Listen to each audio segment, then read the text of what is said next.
Now, this isn't just another retro handheld. This is the Anbernic RG Slide.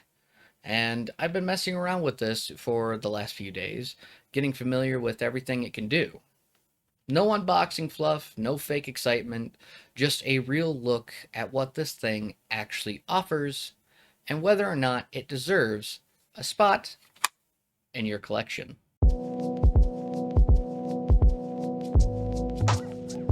The RG Slide is slick. Anbernic finally gave us a proper sliding screen design that's not just for show. Once you slide it up, you've got a full access to your standard Anbernic control layout.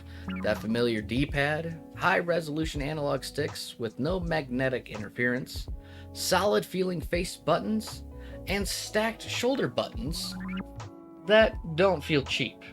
Honestly, it feels better than expected. The build quality is solid and has a bit of weight to it, just under 380 grams. Whether the screen is up or down, the screen is where this device really shines. I mean, we are looking at this beautiful 4.7 LTPS panel, full lamination, 1280 by 960 resolution, and yes, a buttery smooth 120 Hz refresh rate. It's a 4:3 aspect ratio, perfect for retro games, but toss in touch support and Android 13, and you've got a display that can handle modern apps, games, and streaming too. It's probably the nicest screen I've seen on a handheld in this price range. Like, it actually made me want to go back and play through some of the library that I've kind of ignored. Also, it kind of looks like a phone, doesn't it? Doesn't that look like a phone a little bit? Looks like an old Samsung like Note 2. Hello? Under the hood, it's running the Unisoc T820, an octa-core chip with a mix of performance and efficiency cores.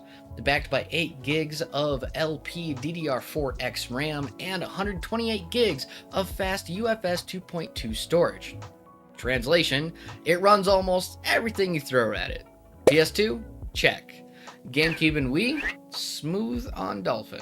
Android games like Genshin Impact or COD Mobile?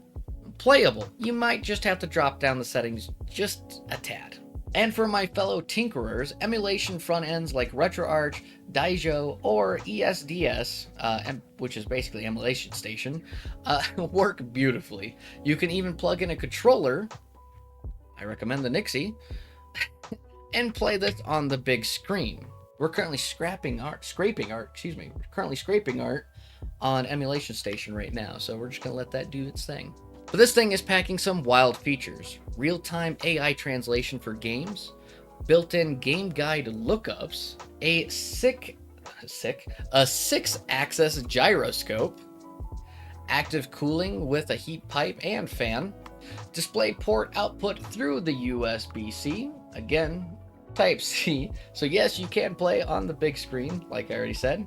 It also has haptic feedback, stereo speakers that don't suck, surprisingly, and expandable storage up to 2 terabytes on a micro SD card. Most of these features are genuinely useful. The AI stuff feels more like a tech demo than anything yet, but I'm going to keep tinkering and hopefully there's going to be more support for it later. But the gyro, the fan, external display support are all huge wins, especially for folks that want to dock this thing.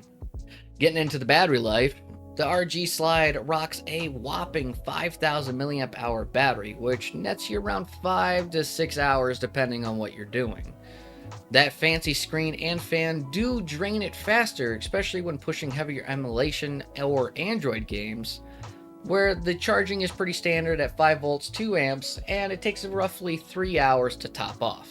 It's not the fastest, but totally manageable, and that Type-C port does support fast charging along with slow charging, so you can't accidentally overcharge the device, as it does have that smart feature. I think most handhelds do these days, but old Anbernic devices did not, where you had to use specific wattages. So here's the breakdown. If you want a pure emulation machine, this thing goes hard. If you want Android gaming and tinkering on the go, it's got the power and polish. And if you're just looking for a little fun side piece, With some surprisingly smart features, the RG Slide definitely delivers. It's not the cheapest handheld out there, and it's not the strongest, but it nails that middle ground between fun, flexible, and future ready. Let me know what you want to see next on the RG Slide. Performance tests, emulation guides, a full software deep dive. And if you enjoyed this breakdown, be sure to like, comment, subscribe. And if you enjoyed this breakdown, make sure to like, subscribe, and slide into the comments. Have a great week, everyone. Take care.